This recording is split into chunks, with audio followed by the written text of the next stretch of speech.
Bonjour à tous, chers élèves de Gassendi. Aujourd'hui, donc on se retrouve dans une AMAP, la map du Pays d'Inois. Pour quelle raison? On est là parce que ça part d'un premier constat. Aujourd'hui, quand on achète un produit, en général, la plupart d'entre nous, on va souvent à Carrefour. Quand on achète, par exemple, de la viande de bœuf, de la viande de porc, simple exemple, la viande de porc, en général, elle vient d'Europe de l'Est. C'est une viande qui est produite par des gens qu'on ne connaît pas, en général des producteurs qui viennent de Pologne ou de Roumanie. On ne sait pas comment c'est élevé. Bref, on a perdu tout rapport, toute relation avec les produits qu'on consomme.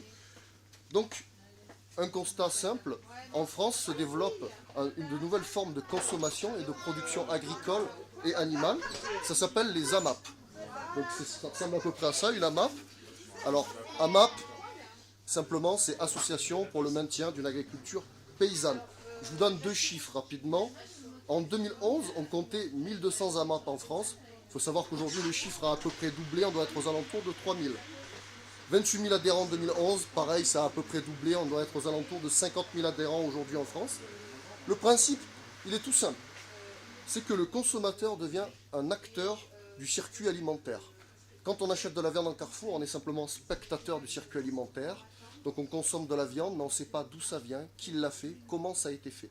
Quand on est dans une AMAP, on connaît le prénom, on connaît le nom du producteur, on sait quels produits sont produits chaque mois, chaque année, et on sait évidemment, et c'est le plus important, la qualité des produits qu'on consomme. La phrase, elle est toute simple. La démarche dans une AMAP, c'est quand on consomme un produit, on vote. Consommer, c'est voter. Chaque fois qu'on consomme un produit, c'est ça l'idée qu'il faut retenir. Chaque fois qu'on consomme un produit, on vote pour le monde dans lequel on vit. Quand on consomme de la viande qui vient d'Argentine, qui vient des États-Unis, on choisit un monde dans lequel tous les produits qu'on consomme nécessitent une grande quantité de pétrole, une grande quantité d'eau.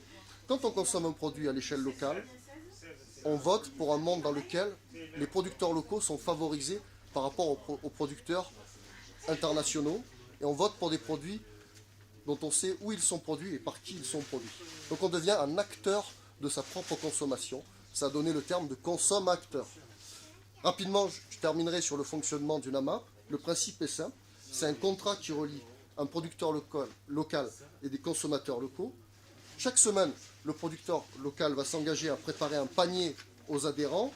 En général, c'est un panier, je vous montre. En général, ça va être un panier de fruits et légumes. Alors cette semaine, on a du chou, un très beau chou, une courge butternut, un sachet de carottes et un sachet de pommes de terre. C'est produit juste à côté, donc on sait exactement où c'est produit, par qui c'est produit. Le paysan donc s'engage à nous produire un panier chaque semaine. En retour, nous consommateurs, on doit s'engager à payer une cotisation par semaine. Donc au minimum 10 € le panier que je viens de vous montrer. Ça peut aller jusqu'à 16 € si vous voulez plus de fruits et légumes par semaine. Je termine en disant la chose suivante. Le consommateur, il ne s'engage pas seulement à consommer des produits, à acheter un panier. Il doit aussi évidemment assurer des permanences. Une permanence, c'est ça.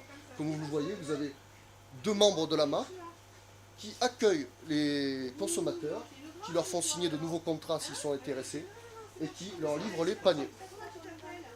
Voilà, je vous remercie et je vous souhaite un bon visionnage. À très vite.